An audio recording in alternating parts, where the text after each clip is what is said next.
I started Ovation Concerts with the goal of bringing balanced diversity to the orchestral field. I wanted it to be an inclusive experience for all those who participate in it.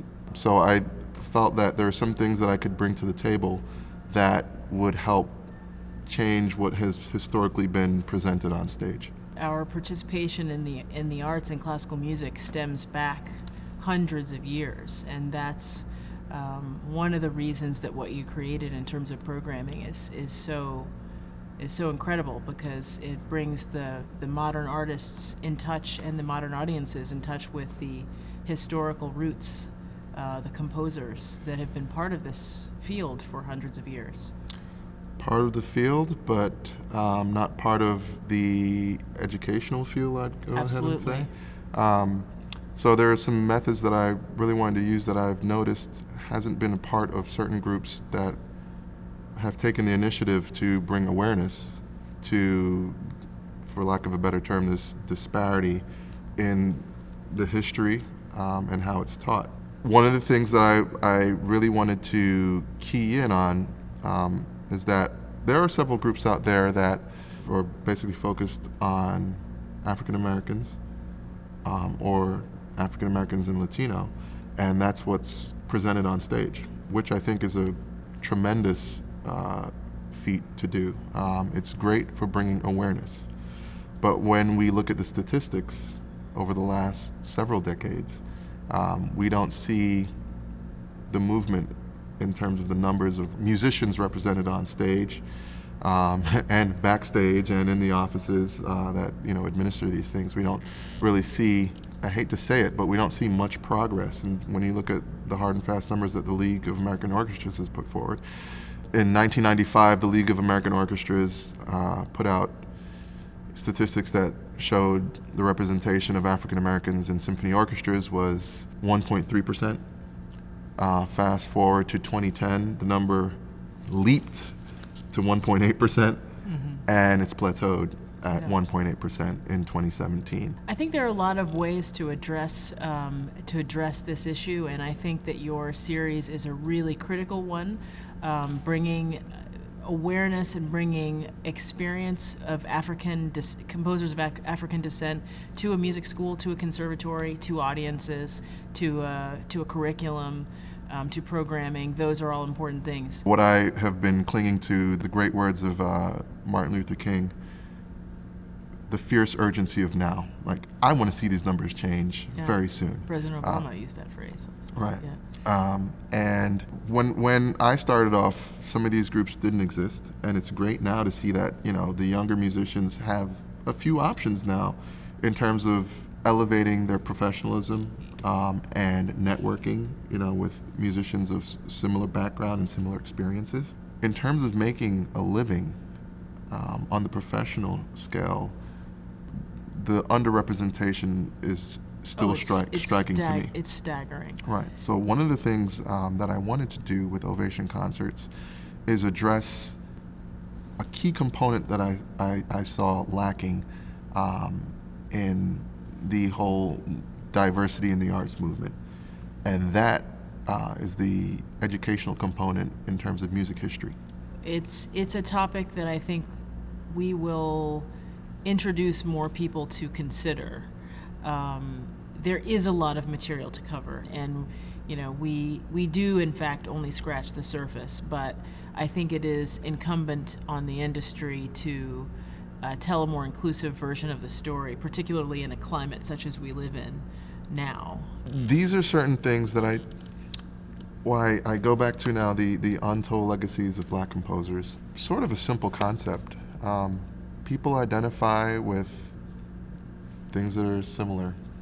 We're a very visual society, and people identify with, quite frequently, with what they see and things that look like them.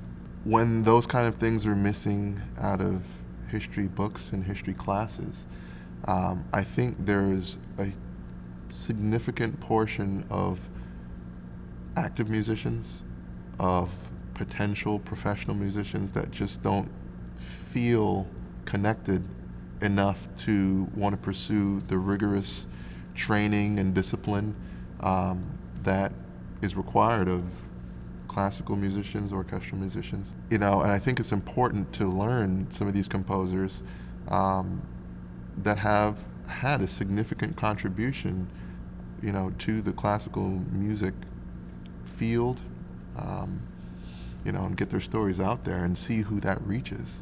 I think people need to have the opportunity, like some of us, like myself, to identify with and be inspired by people who don't look like you. We shouldn't need that necessarily, and that's what I think was so powerful about the Untold Legacies program, because here you had a music school full of mostly, white European students who were discovering and falling in love with this music and having the opportunity to do that. The problem that we're facing with some of the composers of African descent is they've not been elevated to this, they've been suppressed. Their work, their contribution to the field in so many cases has been suppressed as somehow less than. But when these students were given the opportunity to live with this music for a whole semester, they really thrived with it. They performed it beautifully, and they were talking about it with joy and inspiration, and that's everything that you want in an educational program and in a public performance. And I think that's the beauty of getting the stories out there. I think it reaches in both directions. Somebody gave me these sonatas. I have no idea where they came from. I think maybe they go copying things at the Library of Congress or whatever, but I have these 3 sonatas that I would like to play more often, but they are rife with errors. They're not, the notes are not correct, and so, with the good music theory education that I have, we can, pretty much figure out what the composer probably intended, but there's no proper copy. When I presented that to a different pianist, a rather famous pianist actually that I was playing with, he just said, I can't tell what's what. And that is an enormous deterrent to the legacy of these composers going into the future and being able to be played. So, the level of scholarship and investment in the actual publishing of the music is a critical part of the process, because it's the only way that you can assemble people together on paid time, paid rehearsal time, paid concert time, to render a public performance. You can't be correcting every other bar, because the transferring the music down the centuries has, like a game of telephone, and if somebody doesn't canonize it, it doesn't really get properly recorded. So that's actually another aspect of this, of this process that we might find a way to address. After graduating Manhattan School of Music, a full year or so after of getting my master's degree and my, orchestral performance certificate and all that stuff, where a non-musician friend asked me about a film, Le Mozart Noir. I looked at them and said, the Black Mozart, is that?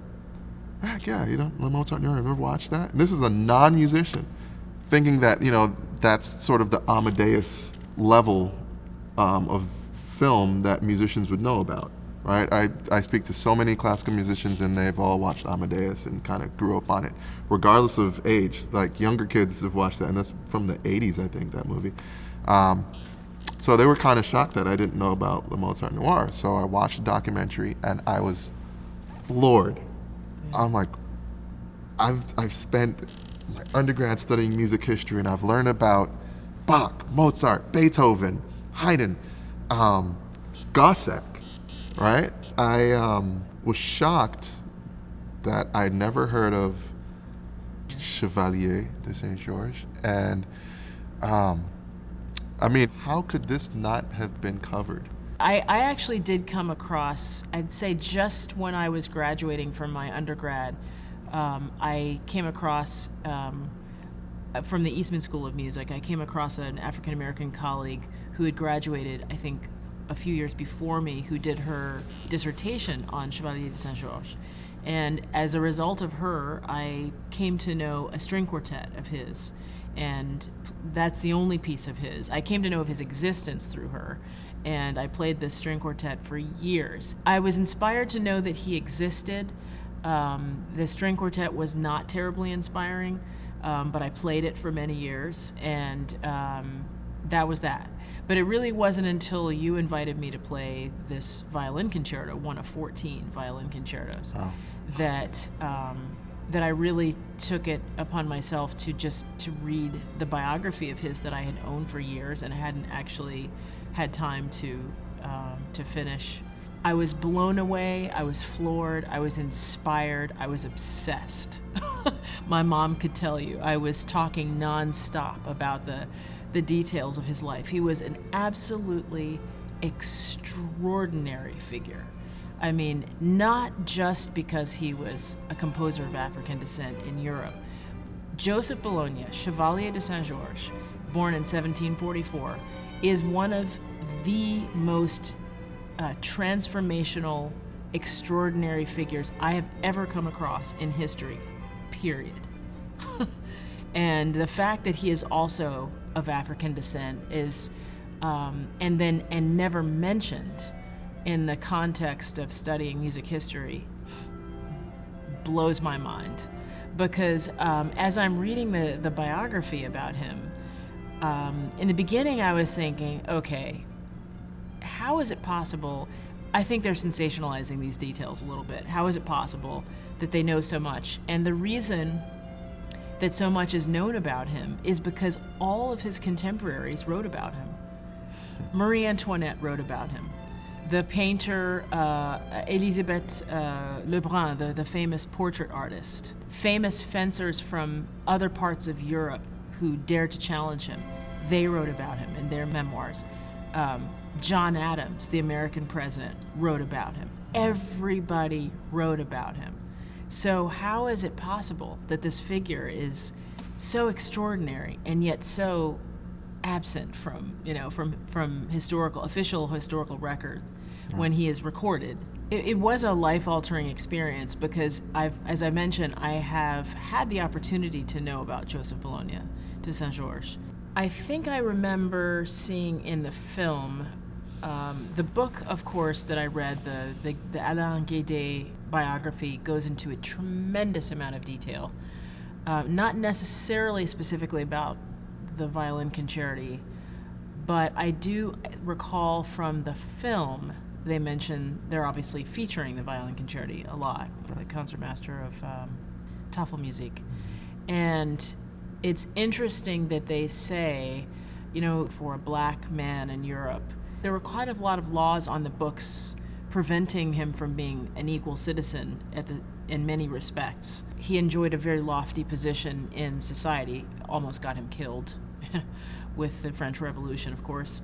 But one of the things he couldn't do was marry. He was a part of white society and had numerous love liaisons with women, but was prevented from marrying.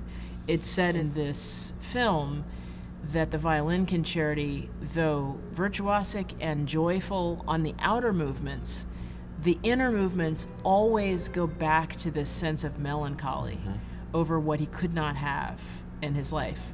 And I found the slow movement of the C major violin concerto is so profound. It's very similar to a Mozart voice, and it's a voice that I know very well. And so when I come to it, it's like it's very familiar, and yet it's new. His is the music that I grew up with, Right. and have been playing since I was a child.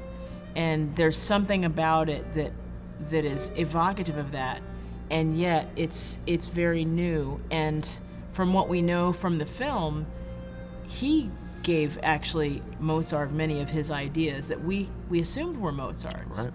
So as someone who plays as a violin soloist, who plays the one and the only Mozart Symphonia Concertante, there are a handful of things that are not idiomatically Mozart.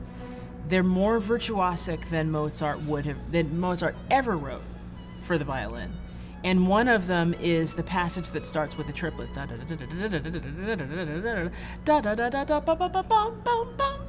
That goes higher than any piece of Mozart has ever, that he ever wrote for a violin. And you're thinking, this is out of left field. Why did Mozart write this all of a sudden? And now we know why he wrote it. That passage is verbatim from Saint-Georges' Symphonia Concertante, which was written first. One of his 8 Symphonia Concertantes, which were each one of them written before Mozart ever wrote one. That run, Mozart put it in E flat. Saint-Georges had already written it in E major. It really may call on us to question some of the things that we thought we knew as originally Mozartian. It reminds me a little bit of the Symphonia Concertante and a little bit of the Requiem. Something about that is that there's a deep sadness of it, about it, that seems Mozartian in the way that I know. But who knows? Mozart was a man that was a deeply inspiring figure to me, and I've read his letters many times, and I find it fascinating that they were obviously contemporaries, Mozart being, I think, 15 years younger. He never once wrote about Saint-Georges. I think there might have been some jealousy there, because here is this man who was famous in every possible respect all over Europe, not just as a composer, but in every possible respect, and had the largest orchestras in Europe, had the most famous orchestras in Europe. And I don't know, I find it very curious that Mozart actually never wrote a single word about him. Right. You know, that we know for sure. He's the only one that never wrote about Saint-Georges, and yet they must have been coming across one another in the same cities in Europe. I find that very interesting. Yeah. But the way that we know that they came in contact with each other is the music, because Saint-Georges' music left an indelible imprint on Mozart's pen and his mind, his consciousness. So that is the proof. Yeah. So Mozart did write about him. Mozart did write about him, just not in the way that Right. not in the way that we would think. Right. So My experience with putting together the George Walker trombone concerto was quite similar to what you're experiencing, and there were some surprises for me as well. I mean, I've heard the trombone concerto from a recording of Christian Lindbergh, who's one of the all-time great classical trombonists. He recorded it on an American Concertos album, along with some other prominent trombone concertos that are part of the staple trombone repertoire, the Kristin Fantasy and some others. But, I mean, I love Christian Lindbergh, so I listen to everything that he records, but in speaking to other professors and other professionals, I mentioned the George Walker trombone concerto, and they're like, that sounds familiar. I was just like, okay, this is a Pulitzer Prize-winning composer, one of the all-time super great trombonists has put it on an album. If you haven't played it, why haven't you at least heard it? Right. Or, heard of it and are familiar with it? Well, in the case of George Walker, I actually know George Walker. I played his violin sonata for the Naumburg violin competition, and so I reached out to him to meet him. I took him out to lunch, and we had a very interesting conversation back then. He's a man known for his candor, let's put it that way. But he's a wonderful, incredibly talented man. I was going to say briefly about his music is that he wrote, particularly on the string side of things, I don't know about the woodwind brass side of things, but he wrote one of the most famous pieces he's known for is his lyric for strings. He wrote it when he was 18 years old or 19, a student at the Curtis Institute. It was when his grandmother died. And he, as you said, he's still living. He's 93, 4, or 5 now, and he's still writing music. His music is incredibly complex and very, very difficult. And for that reason, people don't tend to play it. They don't want to invest the time in actually working on it. They revert back to this piece, the lyric for strings that he wrote when he was 19 years old, 18, 19. And therefore, he's got this entire body of work that doesn't get played as often as it should. When we were coming back to my car after lunch, he was asking me about violin concertos of composers of color. He said, "Do you know this concerto?" I said, "No." "Do you know that concerto?" "No." "This concerto?" "No." "This one?" "No." "This one?" "No." "No, no, no, no." And he turned to me and he said, "I'm sorry, but your education is incomplete." And I was flabbergasted. I went to the Eastman School of Music, for God's sake. So did you. What are you talking about? My education is incomplete. It's one of the world's greatest conservatories. He just said, your education is incomplete. And I now know enough to agree with him, and I challenge conservatories every time with that very conversation. You know, we cannot allow students to graduate with what is supposed to be the canon of classical music composition without covering, you know, the vast and extraordinary compositions of composers of color. We don't have that much literature. Yeah, that's right. It's not like you have. So we should be we should be clinging to something that's right for us. And it's a wonderful piece. I heard you play it. You play right. it Yeah, beautifully. it is. It's a great piece. It's you know, I hear a lot of Stravinsky influence when I either listen to his work or perform it. The rhythmic complexity is really up there. It's particularly with the trombone concerto. It's very demanding. The interplay between the orchestra and the soloist, you know, there's a lot of different emotions, a lot of, you know, harsh dissonances and rhythmic complexities, but he balances that out with some beautiful lyricism in there. Some of the most beautiful stuff I think I've ever played. There's some playfulness in the third movement, but again, some of the things that may sound sort of playful, you know, he just changes the placement of 1/8 note and it becomes totally different with the same material.